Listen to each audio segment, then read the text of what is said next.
Bienvenidos a nuestro canal. Esperamos sea de provecho cada una de nuestras charlas. No olvides comenzar a seguirnos, es muy importante para nosotros.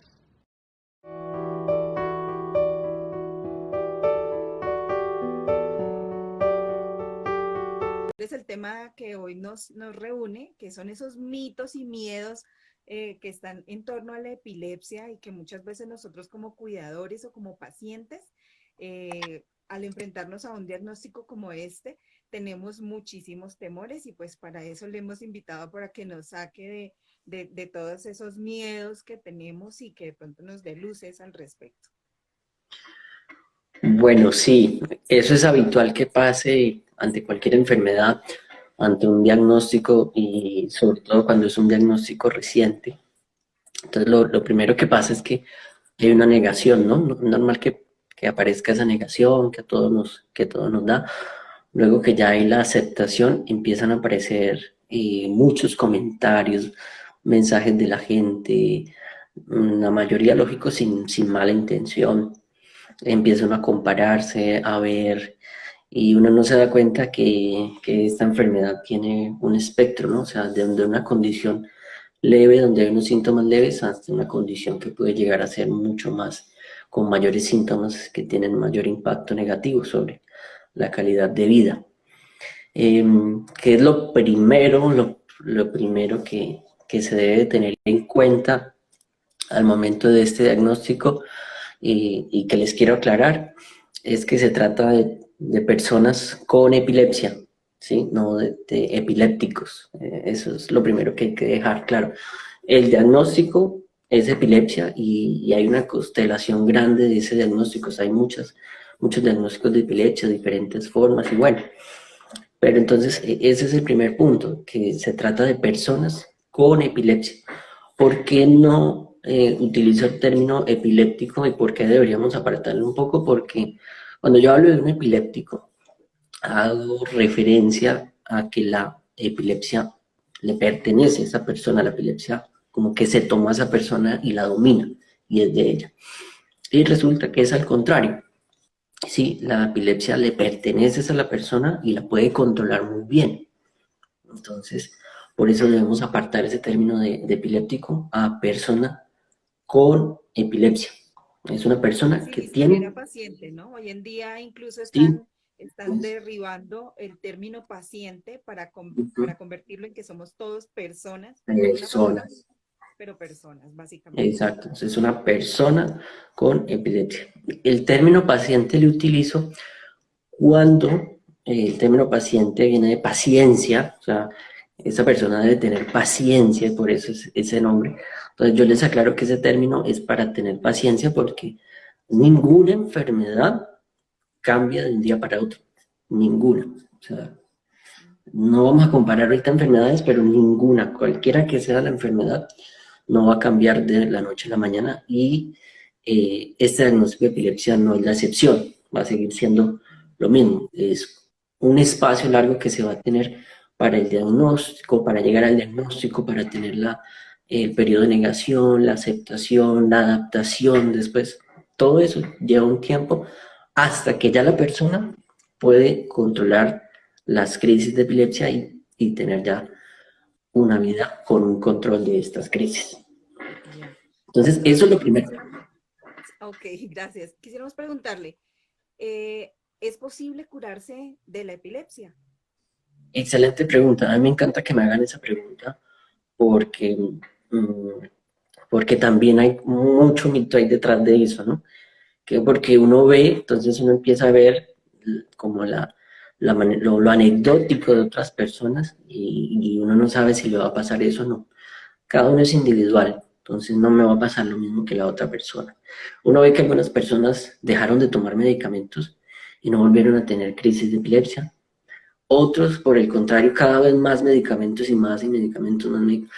De pronto uno ve a otro que lo operaron y tuvo un buen control de las crisis o se le redujo los medicamentos.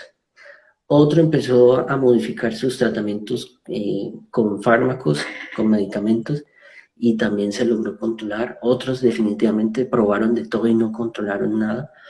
Otros no tomaban el medicamento de vez en cuando y se les quitaron las crisis. O sea, uno empieza a ver todo eso y uno empieza a decir, uy, pero ¿qué será? O sea, ¿por qué tanta diferencia? En términos generales, ninguna enfermedad tiene cura, en términos generales. Si hablamos ahora de las enfermedades neurológicas, más difícil que tengan esta cura que hablamos, y la epilepsia pues no la tiene. Pero, ojo, que yo diga que no tiene cura, no quiere decir que no tenga tratamiento, no es sinónimo. Es diferente, es diferente. No tiene cura, sería una falsa expectativa ayudarle a esa persona diciéndole que se le va a quitar, que con el tiempo ya no le van a dar. Eso es darle una falsa expectativa porque no podemos pronosticar el futuro. No tenemos una herramienta. Ni uno como ser humano no puede predecir qué va a pasar al otro día. Ni tampoco tenemos máquinas ahorita que lo puedan hacer, ni exámenes, ni nada de eso. Es muy difícil predecir el futuro. Muy difícil decirle a esa persona que sus crisis van a desaparecer, que se le van a quitar, que se le van a reducir. Es muy complicado eso.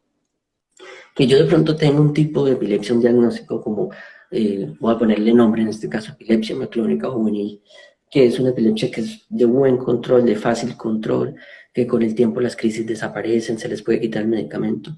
Que yo tenga ese diagnóstico, le pueda dar ese panorama a esa persona y decirle qué es lo que sucede con la mayoría de personas. Pero eso tampoco es sinónimo de cura, tampoco.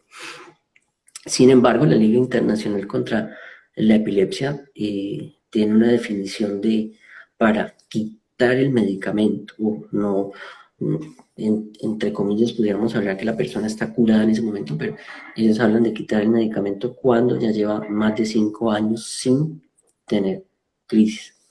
Esa es una, entonces. Pero como tal, resumiendo ya todo, no tiene cura, pero tiene tratamiento y tiene control. Bien. Yo quisiera que contáramos así como de una manera castiza, porque regularmente la gente que no conoce sobre epilepsia o quienes nunca han enfrentado una patología de estas, consideran en su cabeza por, no sé si por las generaciones o por videos, no sé, que solamente cuando alguien tiembla todo el tiempo es que está convulsionando. Entonces, cuéntanos por Correcto. favor, ¿qué podríamos, o sea, a veces incluso en algún momento tuvimos una mamita que tenía un niño que aparentemente era epilepsia, pero era un Tourette. Entonces, sí nos gustaría que de pronto desde su conocimiento nos dijera cómo saber de pronto uno como paciente o uno como papá frente a un movimiento extraño, cuándo sí es epilepsia y cuándo no. Exactamente. La epilepsia no es sinónimo de convulsión, ¿sí? Las convulsiones hacen parte de los síntomas de la epilepsia, porque la epilepsia tiene las crisis de epilepsia como el síntoma más frecuente. Dentro de esas crisis de epilepsia están las convulsiones, ¿sí? Que son frecuentes, pero también hay depresión, también hay ansiedad y se pueden asociar muchos más síntomas, ¿sí? Entonces, no todo movimiento anormal va a ser sinónimo de epilepsia, que la persona tiene epilepsia. Ni toda convulsión es sinónimo de epilepsia, porque causas de convulsión, son muchísimas, muchísimas causas. De hecho, yo puedo convulsionar una vez en la vida y no se considera un diagnóstico de epilepsia en ese momento, sí, sí.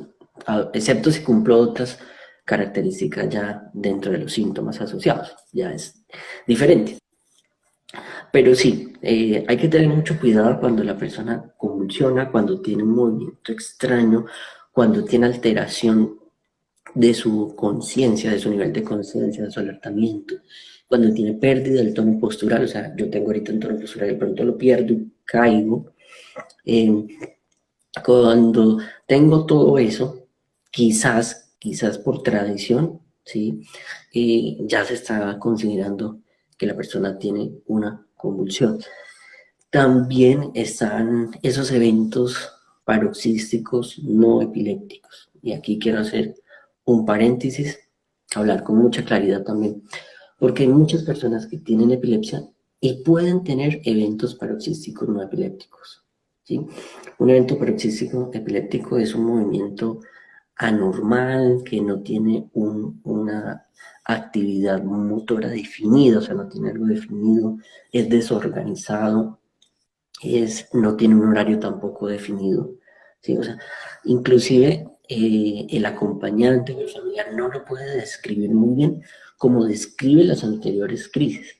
Las anteriores crisis de epilepsia, el acompañante, la persona o el paciente que ya le han contado, las describe con los detalles que alcance a recordar, ¿sí? Que voltea la cabeza, que sube la mano. Ejemplos, no estoy diciendo que sea así, son ejemplos.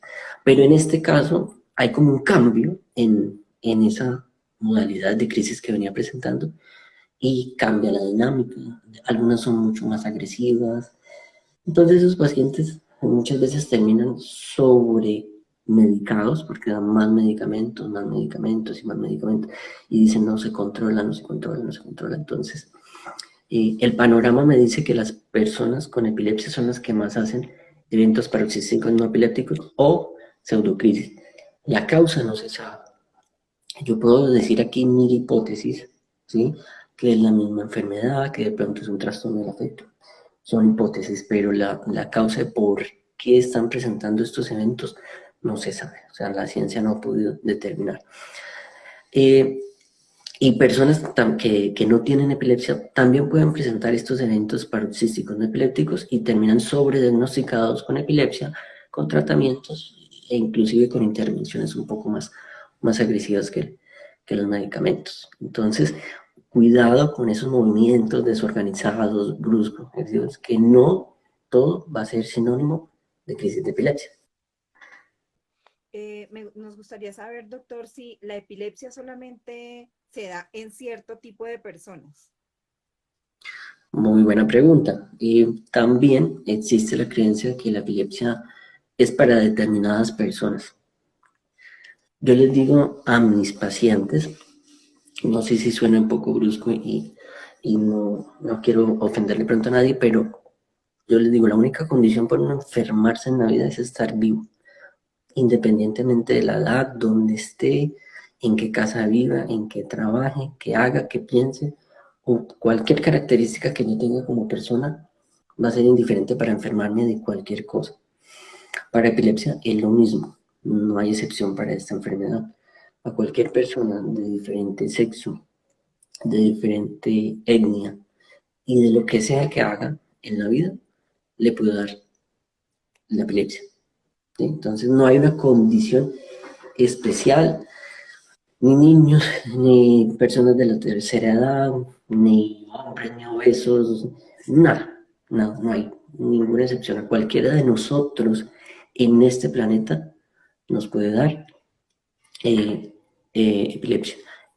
Y cualquier ser vivo que tenga corteza cerebral, ¿sí? Como otros tipos de mamíferos, como pronto los felinos, como los caninos, que también tienen corteza cerebral, también pueden tener esta enfermedad. Ok. Bueno, y en cuanto, por ejemplo, cuando una persona nace, una persona tiene su hijo y llega a presentar epilepsia de cualquier tipo, es, ¿se podría decir que la epilepsia es solo genética? Excelente punto para aclarar.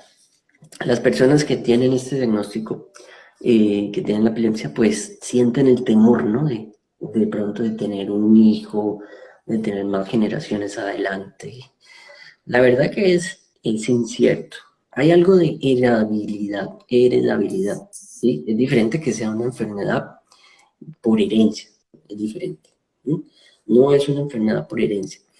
Hay ciertos tipos de epilepsias, por ejemplo, las que mayor tienen heredabilidad, o sea, las que mayor tienen susceptibilidad de que los hijos, los nietos y otras generaciones adelante puedan tenerla o puedan expresarla, ¿sí? Puedan expresarla, porque inclusive se han determinado algunos genes para este tipo de epilepsias, como la mioclónica juvenil, las ausencias infantiles, las ausencias juveniles, ¿sí? Aunque se han determinado, se han asociado algunos genes en ellas, tienen algo de heredabilidad, o sea, aumenta la susceptibilidad, eso sí, pero no quiere decir que les va a dar de por sí, ¿sí? Cuando yo digo que una enfermedad es hereditaria, quiere decir que le va a dar, la enfermedad si reúne los requisitos de herencia. No, esta enfermedad no es así, ¿no? ¿Tiene la susceptibilidad? Sí, claro, si yo tengo un familiar, ¿sí? En primero, en segundo grado inclusive, que tenga la enfermedad, las futuras generaciones, claro, van a tener un poco más de susceptibilidad si lo comparamos con toda la población en general, ¿sí? Es una probabilidad, pero no es que le va a dar, salvo esos diagnósticos que mencioné, que de pronto la susceptibilidad puede aumentar un poco. ¿Y esto a qué me lleva? A que yo he escuchado a muchas mujeres que su deseo reproductivo, o dicho de otra manera, su deseo de ser madre, a veces se ve frustrado por el diagnóstico. ¿Sí? Entonces llegan y no, es que no quiero tener, o me dijeron que no puedo tener. Inclusive, mismos trabajadores de la salud pueden llegar y direccionar a que su deseo reproductivo se vea frustrado por el diagnóstico. Y yo creo que no puede ser frustrado por el diagnóstico, para nada. Algunas personas consideran que de pronto al tener relaciones sexuales teniendo una patología como la epilepsia podría desencadenar más crisis. ¿Usted qué considera? No hay estudios, ¿no?, que me digan y que me confirmen que las personas que tienen actividad sexual, además que es difícil, ¿no?, porque es un tema muy personal, entonces para hacer estudios de eso es complicado que la información vaya a ser muy verídica. Ya de manera personal, de lo que yo he visto en mi práctica clínica, la actividad sexual no interfiere en las personas que tienen epilepsia. No interfiere ni que les dé más crisis, ni que les reduzca las crisis. No, yo creo que la sexual influye en la persona en su totalidad, no influye simplemente en la enfermedad, no influye como tal. La actividad sexual, claro, es importante cuando se está en edad reproductiva, pero que tenga un impacto negativo o positivo sobre la enfermedad, no, influye sobre la persona y quizás si tenga un impacto negativo sobre la persona, va a expresarlo en la enfermedad, ya esa parte, ¿no? O sea, ya sería de manera indirecta que pasa eso. Por ejemplo, que una persona no esté satisfecha sexualmente, eso le trae un trastorno del afecto y eso se va a ver expresado en sus crisis de epilepsia, que de pronto aumente el número, ya es diferente, o sea, es indirectamente. Ok. Quería preguntarle si la epilepsia también podría ser solamente en algunos momentos de cambios hormonales. Algunas, es raro verlas, ¿no? Lo que llamamos las crisis catameniales que se han definido tradicionalmente con ese término. No es usual verlas, es raro verlas, que son esas crisis que aparecen. No es un diagnóstico, ojo, que no es un diagnóstico, sino, pongámoslo en otro término, es una fenomenología, por decirlo de una manera así. Es una forma de manifestación, para decirlo de otra manera. Es una forma de manifestación de las crisis de epilepsia y que la han llamado así crisis catameniales, que es que algunas mujeres cuando están en su periodo menstrual pueden aparecer días antes, durante el periodo menstrual o después del periodo menstrual, pueden aparecer crisis y son periódicas, ¿no? Esas están, porque eso es característico también de las crisis, ¿no? Que la gran mayoría son periódicas, tienen como una periodicidad, un tiempo determinado. Estas, como están relacionadas con el ciclo menstrual, dan en determinada y la mujer ya sabe, dice, no, doctor, a mí me da tal día, eso es muy característico. ¿Esto tiene tratamiento, tiene solución? No indica que la enfermedad sea más agresiva, que se esté comportando de pronto más agresiva o no. Simplemente es una manifestación de esa persona que tiene epilepsia. Ok. ¿La epilepsia en determinado caso podría generar que la persona no crezca o que su cabeza no crezca? Como tal, no. Si tiene el diagnóstico de epilepsia, no. Ahora, si tiene otro tipo de enfermedades, porque hay algunas enfermedades, por ejemplo, los defectos genéticos. hay defectos genéticos y malformaciones cerebrales que tienen como manifestación, dentro de muchas otras manifestaciones, epilepsia, pueden tener cambios en su morfología del cráneo, en su cerebro, pero es diferente, ¿sí? O sea, es diferente. Entonces, por ejemplo, un niño que nació con una malformación y tiene epilepsia, tiene retraso en su neurodesarrollo, tiene alteración en el aprendizaje, eso ya es, de pronto tiene hasta un trastorno del espectro autista o tiene un déficit de atención y hiperactividad. O sea, ya es un conjunto de síntomas mucho más severos, más agresivos, que son diferentes. Como les dije ahorita, hay muchos diagnósticos de epilepsia, entonces se van a comportar de manera diferente. Y eso, como ya es algo diferente, que por fortuna no es tan frecuente, puede tener impacto sobre la morfología de su cráneo, tener un cráneo más pequeño, pero esto es algo aparte, esto es algo, como les digo, no es tan frecuente. En la gran mayoría de personas que tienen epilepsia, la epilepsia no debe afectar el tamaño de su cerebro, no debe afectar, de hecho, la gran mayoría de resonancias que se le hacen a las personas que tienen epilepsia salen normales. Y yo les digo, fantástico, fantástico que salga normal, que no vaya a salir nada grave, que no salga ninguna malformación. ¿Por qué? Porque me indica que están en las mismas condiciones que todos y que no tiene ninguna diferencia a nivel cerebral, que, que ese cerebro está estructuralmente igualito al de todos. Entonces, como tal, no le afecta.